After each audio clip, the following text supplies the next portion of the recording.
Howdy, folks.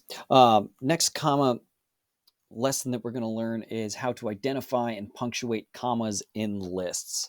Now, this starts off pretty simple. This is like something I think I remember learning in third grade. So when I have a list of 3 or more items, I'm going to separate them with commas. For example, John, Peyton, and Adam are the 3 most awkward teenagers, right? 3 people, separating it with commas. Anytime we have a group of 3 or more things, we're going to separate each with a comma. Makes total sense. If I have fewer than 3 things, I'm not going to use a comma, right? Gwen loves books and puddles, not books, comma, and puddles, right? This all seems really, really simple. And when we do break it down to sentences this small and simple, it works. It's really easy to identify and punctuate. It's when sentences start getting a little bit more complex and complicated that these lists kind of break down. But the basic rules are: do not separate items in a list with a comma. So, for example, I ran to the store and bought milk. Right? I see this comma error all the time in writing, and it's because we see that word and I'm like, ooh, we used a coordinating conjunction. That means I need to use a comma too. No, not always. Right? Make sure we have a list of at least 3 items, and then additionally, make sure that this list is in the same format. So here's an example. I ran, was skipping, and fall down, right? I made that intentionally sound bad because I went from past tense to present tense. And then I also went from active voice to passive voice using that clear I ran. And then I was skipping and I fall down. Would be I fell down, right? So these items must be in the same format. And what that's called is parallel structure. So this is where things start getting a little bit more complicated when you talk about lists, is when we're talking about lists specifically of verbs. When we're listing 3 or more things, they have to be in the same format and the same tense. So I would say I love fishing, rafting, and hiking, not I love fishing, to raft, and hikes. I've switched this up, right, in 3 different times. So I love fishing, which is the gerund form of to fish, to raft. Now I've made this an infinitive, and hikes. Now I've made this a noun, right? So I've got a gerund, an infinitive, and a noun, all trying to play a role here in this list, and that's just not going to work. Or if it looks this way, the cake was baked, frosted, and decorated with sprinkles. That makes sense.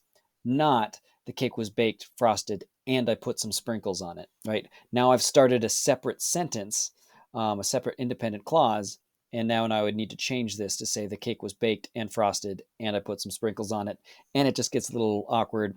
Grammatically, that one would be correct if I change this comma for an and, um, because that would mean I have a list of 2 things that the cake was, and then I did something else to it over here in this independent clause.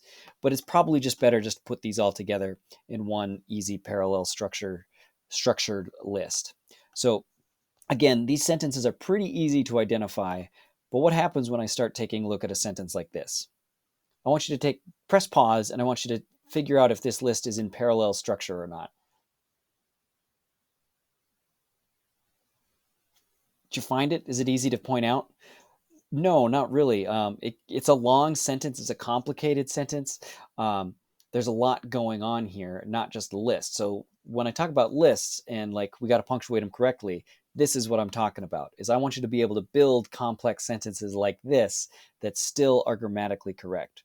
So my suggestion here is that when you're trying to build, sort of a more complicated, more complex sentence, and you're trying to figure out, do I have a list or not?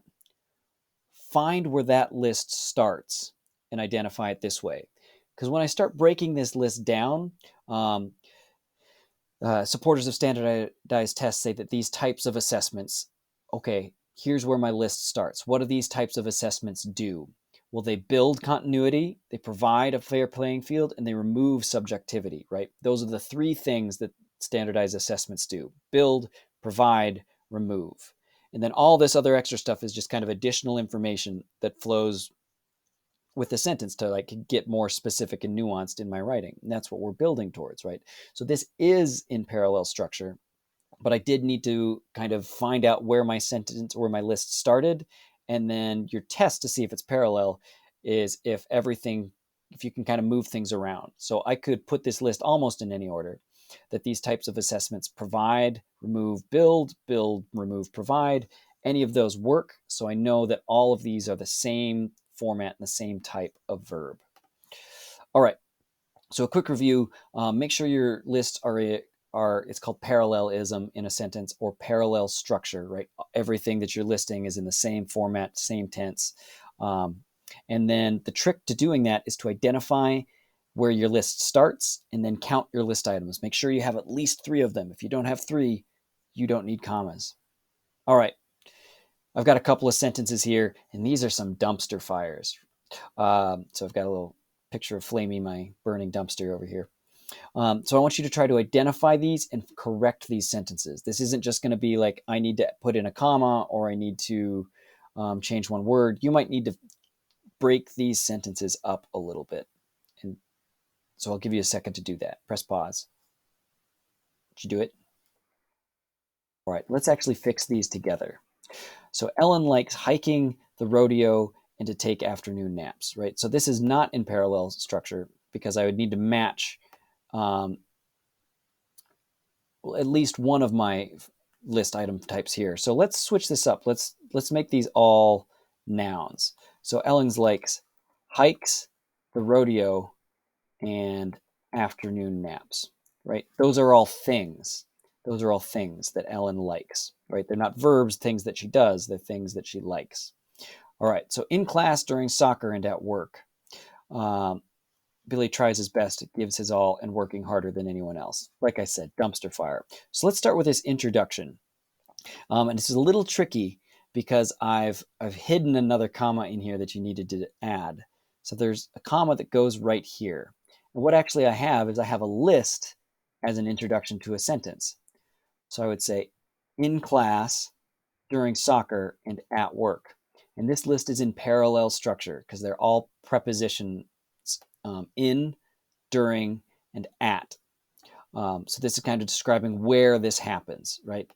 If you didn't put that comma there, it would read, in class during soccer, as in he has class while playing soccer, which doesn't make any sense. So I need that comma there. Little Billy tries his best, gave his all, and working harder than anyone else. So again, I've got 3 verbs here that aren't working in parallel structure. So let's switch these all to present tense. Tries his best, gives his all, and works harder than anyone else. All right. Parallel structure gets a little tricky. Commas and lists, easy. Parallel structure, not so much. Good luck, folks.